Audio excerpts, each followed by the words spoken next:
Even the busiest among us has a little downtime every day. Make better use of it with JBJS Clinical Classroom, the fast, easy, and enjoyable way to earn CME and MOC SAE credits. You'll earn 1 CME credit for every 6 correctly answered questions. And with thousands of general orthopedic and subspecialized questions available, JBJS Clinical Classroom is the only resource you'll ever need. JBJS Clinical Classroom, the fast, easy, and enjoyable way to earn CME and SAE credits. Welcome to the Ortho Joe Show, a joint production of the Journal of Bone and Joint Surgery and Ortho Evidence. In our world, orthopedic research is king, and current topics from our respective publications are analyzed weekly. Here is Mohit Bhandari from Ortho Evidence and Mark Swinkowski from the Journal of Bone and Joint Surgery. Well, good morning, Mo. Good morning. I know you just got back into town from a trip out west, and I just arrived in the Journal office here in Needham. We have a big celebration going on in the office today. Marcia Tomaselli is retiring. She's been the director of our CME and has been just so critical in the development of clinical classroom and our CME efforts. And it's kind of a happy, sad day to see Marcia go, but she'll get a lot of accolades, which is well-deserved. But I've got my Ortho Joe mug, which is a little hard to see with this background, but I'm ready to go. So Me too. So whenever we get notified that we don't have a special guest, I always go to the most recent issue of the journal. And a manuscript caught my eye this go around, which isn't the greatest science, mind you, but is a very, very important clinical thing in terms of decision making. And it's about amputation surgery in diabetics. And it's a level 3 study that comes out of Haifa, Israel. Actually was just in Haifa last fall. It's a beautiful, beautiful town. And it's from Dr. Ron et al. And what they were doing was looking at their cohort of 341 patients, diabetics, who underwent transmetatarsal amputation. Of course, one of the basic principles we're all taught as orthopedic surgeons is try to preserve length with an amputation for energy consumption purposes, prosthetic fitting reasons, etc. So it's important to understand what leads to failure. And of course, diabetics are perhaps the largest group of patients who sadly come to amputation surgery. And so they tried to identify in this cohort what were the risk factors for failure at that TMA level. And it basically turns out that it's kidney disease as defined by a prior transplant or need for dialysis. And the comorbidity index, the Charleston comorbidity index, is a measure of how ill an individual is. Both of those things were highly predictive of failure of the lower level of limb amputation. So it's a useful contribution to the literature, despite the fact that it's not, the best research design. But I actually have some experience with the whole issue of limb salvage versus amputation and trauma. And I was part of the network that did the LEAP trial back in the 90s, led by Ellen McKenzie at Hopkins and Michael Bossi at the Carolinas, an 8-center retrospective cohort study. Obviously, you can't do randomized controlled trial limb salvage versus amputation. That's just flat out unethical and impractical. So I have an interest in amputation surgery, but I would like to just, if I could, just pick your brain as to what the experience at OE has been on amputation surgery, and what are your thoughts about what is the highest level of evidence we can glean really in amputation surgery? Yeah, Mark, so it was interesting to me because, you would think in orthopedics, when someone says you have a patient with, the diabetes, whether it's type 1 or 2, it has a whole chain of algorithms that go through your mind. And you're always thinking about, a host of things, and, including all the way up to, will this patient ultimately, be able to salvage their limb? Because diabetic, with trauma can lead to all kinds of issues. But the interesting point was, we don't have a lot of randomized trials. I mean, as you recall, Ortho Evidence really focuses on randomized clinical trials. So in the 10,000 or so trials that we have in our database, given how pervasive diabetes is, we found 18 trials. And the thing that's so interesting is, of those 18, there's a small proportion that are actually focused primarily on therapy. Like there's a couple on drug trials, one on cannabis, probably related to some of the other, effects. And the key outcomes: pain, reoperations, and wound dehiscence. So even the idea of secondary, amputation isn't really being an area of focus of some of these trials. And the majority are still occurring in North America. So we're not seeing a lot of this work happening outside. So if nothing else, it tells us a couple of things. One is maybe trials just aren't feasible in the types of questions we're asking, although I do think we probably could do better at identifying questions in which we can trial. But I think the majority of the evidence we're going to see is going to be observational data sets. And that doesn't mean it's a negative. It just means that a lot of things in diabetes are questions of prognosis, which is, what factors predict an outcome. And typically that's, a question of prognosis in an observational design than it would be is which treatment is better in the management of patients with diabetes. Now, again, we're talking about orthopedic focused topics. In diabetes, thousands of trials, but we're talking related to orthopedic patients. So you're right. It is. There's a real opportunity here, a real opportunity to develop networks, and I suspect there probably are.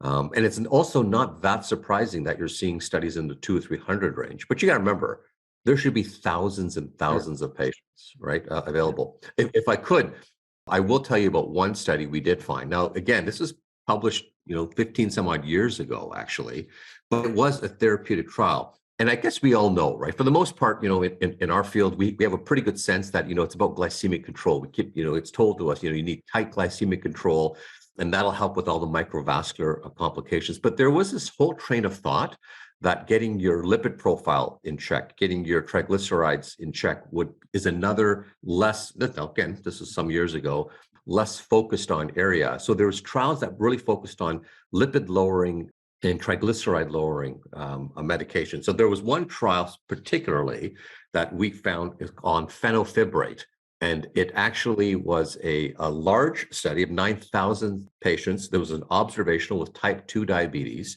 And it wasn't observational, it was a type 2 diabetes, and they were randomized actually to receive daily treatment with fenofibrate or a placebo. And lo and behold, they in fact did find a significant reduction in amputations as a result of individuals suffering for lower extremity amputations in patients with type 2 diabetes. So there was some suggestion that there was a benefit there. And there was also a 10-year survey follow-up that identified, this was in diabetes care in 2011. So you can see this stuff is well over a decade old. Yeah. But again, large numbers of patients, 28,000 patients, diabetic patients with a baseline triglyceride value. And then what they did is they looked at hypertriglyceridemia as being a fairly potent risk factor. So, and also dose response. The higher it was, the more risk you had of having amputation risk. Now, should we be using some more of the medical information to guide us? Probably so. But it really, to me, highlighted the need for us to be thinking about the same types of consortiums we have in hip fractures, the same types of consortiums we have in total joint arthroplasty and sports, to be thinking about some of the medical issues and the complications that are associated with them. You and I interviewed Michelle Garrett and the seminal contribution of a multi-center trial in the prevention of infection and tumor surgery. So I think if the tumor surgeons can get together and establish these networks, it's pretty obvious that groups of surgeons dealing with these limb salvage problems should really be able to form networks. But as you point out, most likely what we're going to be talking about, if we were to ever consider randomized trials, is prevention of limb loss, interventions to prevent limb loss, because it is just hard to conceive of how you could approach a patient saying, we want to do a randomized trial of a transmetatarsal amputation versus a BK. Right. And I think the truth is is that the questions are often one's a prognosis, right? I mean, the questions that was asked in this particular study that you presented in the journal was really one of prognosis. What are the factors associated? What risk factors are associated with someone having, a re-amputation, after a forefoot amputation to begin with? And so they were looking for these causative factors, which itself would be these large observational core studies. What we'd be thinking about, to your point, would be, after, let's say, an ankle fracture or some sort of thing, is there a, treatment A versus treatment B, two active treatments? I don't think you could really not treat these patients, in an opportune way. But if there's equipoise there, you could look at, okay, what's the long-term impact? But that's thousands of patients. You're seeing these effects being seen when you get to about 10,000 patients. So that's going to be amputation still. As much as we think it's a dreaded complication, just the same thing as infection, a devastating infection after a total joint replacement being 1% or so, after elective joint out, it's still devastating, but we need big numbers to be able to, identify those differences. And the question, I guess, is it worth the energy cost of running these trials? And I would say, yes, it is, because the absolute impact of, an amputation on patients is pretty dramatic. And also, just if you think about the whole psychological impact of that, pretty dramatic. Yeah. Well, also, as a longer term follow-up of the LEAP trial, we actually demonstrated that prevention of amputation by limb salvage really does solve an economic issue, because at 7 years, the average patient in the LEAP trial had 5 prostheses and multiple socket changes, et cetera, et cetera. So whereas with the limb salvage is more costly, more involvement of the patient being hospitalized, multiple surgeries, et cetera, in the first 2 years, the amputees, that's a lifelong thing. And instead of coming to see the orthopedic surgeon, they're seeing the prosthetist on a regular basis. So it's not, the problem's over by an amputation. Yeah, and I think one of the key messages here is, I don't think we can be doing, this type of research in silos. I mean, this is absolutely a medical collaborative opportunity for us, right? Making sure we have our colleagues who manage diabetes, or the endocrinologists, our internists, our physiotherapists, our rehab specialists, everyone who's our occupational therapists. These groups need to be coming together with the surgical groups and identifying optimal programs and networks. The same way we've done it, again, I'll keep saying it again and again, with hip fractures and others, right? We realize that the ultimate advancement of care in patients, orthopedic patients with diabetes, are going to likely come from networks that are interdisciplinary. Not a different hip screw. That's right. We've kind of shown that. I think we've shown that. To a high degree of certainty. Absolutely. Yeah, and the other thing I found was fascinating on the comorbidity side is a big issue, of course, with diabetics is prevention of ulceration on the sole of the foot. And transmetatarsal amputation is tough because often these patients have tight heel cords. So when you do that more distal amputation, there's pressure on the edge of the surgical margin. But, the whole comorbidity thing, a big part of the management of diabetes is eye disease. And if you have very poor vision, it's pretty hard to look at the bottom of your feet and look at areas that might be reddened or swollen or having undue pressure. And, I think developing strategies to help individuals with eyesight deficit to help, I can imagine a number of potential interventions to try to assist individuals with ulcer prevention, which is, that's where it generally starts, is with ulceration and then an infection that can't be solved. So it really is a team sport. So you can imagine a network that was collaborating with ophthalmologists and people who can design computer-based ways of providing images to patients so that they can see them with enhanced detail, et cetera, et cetera.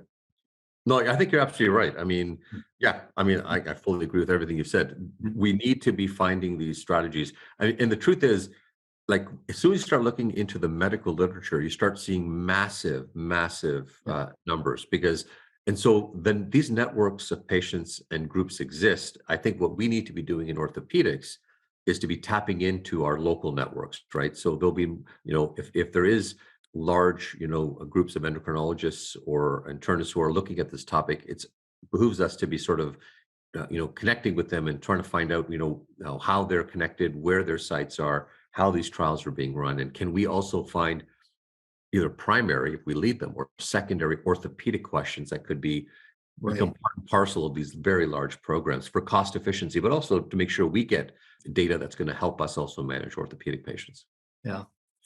Well, that's a great way to end it. And part of our I hope what we produce with Ortho, Joe, is perhaps somebody's listening who's working in this field, and maybe to stimulate them to start establishing a network, or at least searching out what's currently available on the medical side in diabetes management, to tag on and really help to prevent amputations, as well as to identify what's successful in preserving length. So, listener who's out there, go get it. And I might even add just a further call is if you hear something and you think that, hey, I think that, Mo's totally off base here on it's quite possible I am too. So feel free to send us a note and say, listen, I have some clarifying information, or if you have an idea for someone you think would be informative to help us speak with, send us your suggestions, send us your topics, and send us other potential guests we could have. We're always looking and always open to that. So thanks. Yeah, perfect. Thanks, Mo. Enjoy your coffee, and we'll talk to you soon. All right. Take care. Cheers.